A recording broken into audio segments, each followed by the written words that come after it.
Hush, hush, wah, wah. Syedaralun, personel Direktorat Lalu Lintas atau Ditlantas Polda Aceh melakukan patroli jalan raya pada Senin 18 Desember 2023. Patroli kali ini yang dilakukan para personel Ditlantas yaitu menghalau kawanan lembu yang sering masuk atau melintas di Jalan Nasional dan juga Jalan Sibanceh. Hush, hush.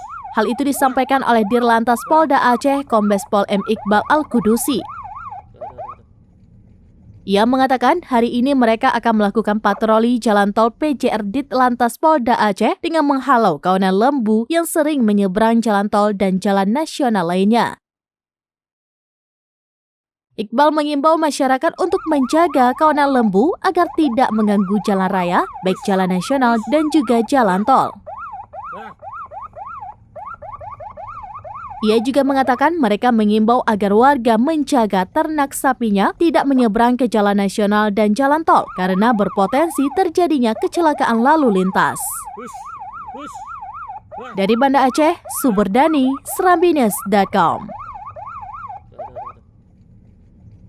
Download Tribun X sekarang, menghadirkan lokal menjadi Indonesia.